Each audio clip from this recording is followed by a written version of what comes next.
Commençons par l'Égypte. Le Parlement a approuvé aujourd'hui, au cours de sa séance générale, la liste finale du remaniement ministériel. Dr Abdelmenem Abdeldaoud Mohamed Al-Banna sera le ministre de l'Agriculture et la bonification des terres. Le conseiller Omar Al-Khattab Marwan Abdallah Arafa, ministre des Affaires parlementaires. Dr Sahar Nasr pour le ministère de l'Investissement et de la Coopération internationale.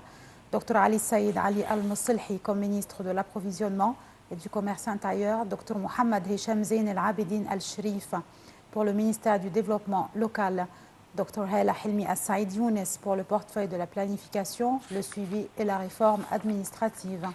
Dr Khaled Atif Abdel Ghaffar pour le portefeuille de l'enseignement supérieur et la recherche scientifique.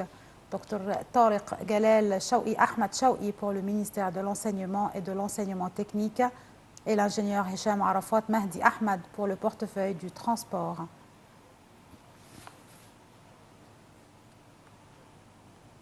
Au Caire, le président libanais Michel Aoun a souligné aujourd'hui devant la Ligue arabe la nécessité de préserver Jérusalem, dont le statut est un important sujet de discorde entre Israéliens et Palestiniens, alors que la question d'un possible transfert vers la ville sainte de l'ambassade des États-Unis en Israël fait actuellement polémique. Le président Abdel Fattah el-Sisi a reçu hier son homologue libanais Michel Aoun qui effectuait une visite de 2 jours en Égypte. Les deux leaders ont tenu des entretiens portant sur le renforcement des relations bilatérales et les derniers développements dans la région. Le point dans ce compte rendu de Marwa Arafa et Mohamed Al-Houmoussa. Pouvons-nous imaginer Jérusalem sans l'esplanade des mosquées, sans l'église du Saint-Sépulcre? Devant les représentants permanents des États membres de la Ligue arabe au Caire, le président libanais Michel Aoun a posé cette question en appelant mardi les pays arabes à unir leurs efforts pour préserver le caractère de Jérusalem qui rassemble les deux patrimoines chrétiens et musulmans.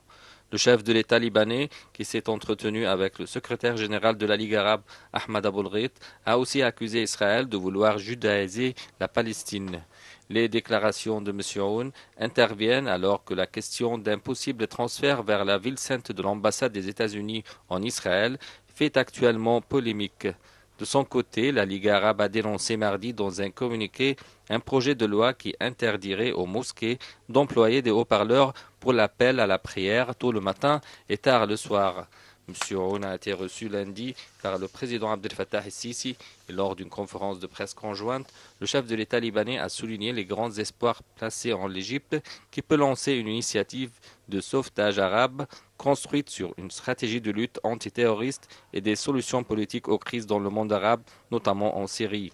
De son côté, M. Sisi a indiqué que l'Égypte était prête à soutenir le Liban pour renforcer les capacités de son armée et de ses services de sécurité.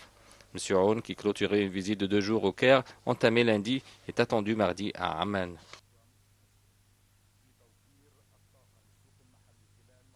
Lors de la session inaugurale de la première exposition et conférence sur le pétrole et le gaz, Egypt 2017, tenue sous les auspices du président Abdel Fattah el-Sisi, notre correspondante Nada Brahim nous a préparé cette interview avec le ministre du pétrole et des ressources minérales, l'ingénieur Tariq Al-Moula. Vous êtes les bienvenus sur Nil TV. Et je vais commencer avec vous, bien sûr, de l'importance de cet événement. De quoi il s'agit? Il s'agit d'avoir l'occasion d'exposer tout qui a une relation de l'industrie du gaz et du pétrole, c'est-à-dire ou bien local ou bien international. C'est pour cela que c'est une belle occasion d'avoir invité toutes les compagnies internationales qui travaillent dans le domaine du pétrole.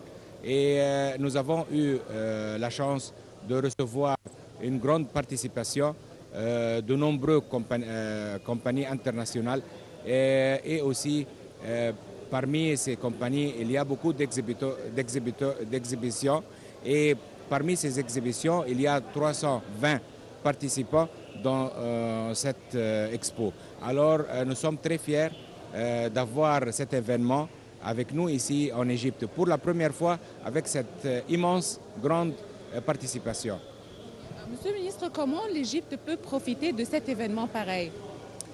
Nous pouvons profiter par avoir l'opportunité de parler de notre succès que nous avons eu pendant les 2 dernières années et aussi on pourra exposer notre stratégie pour le futur.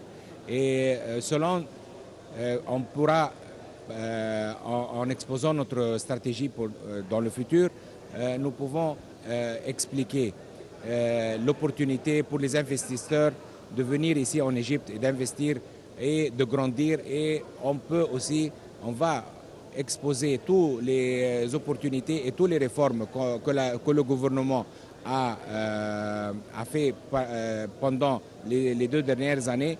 En plus, ce que nous sommes en train de faire maintenant, comme différentes pas pour améliorer les conditions d'investir en Égypte.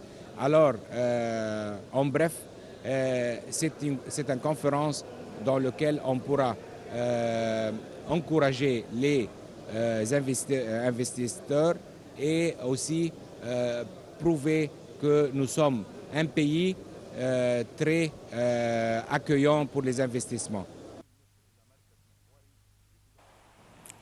Et on parle toujours de l'économie égyptienne.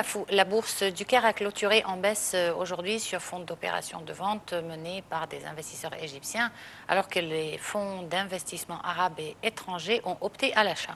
Le capital du marché a perdu 8 milliards de livres égyptiennes, alors que les transactions étaient d'1,5 milliard de livres égyptiennes. Le principal indice GX30 a perdu 1,85% pour atteindre 12 503 points.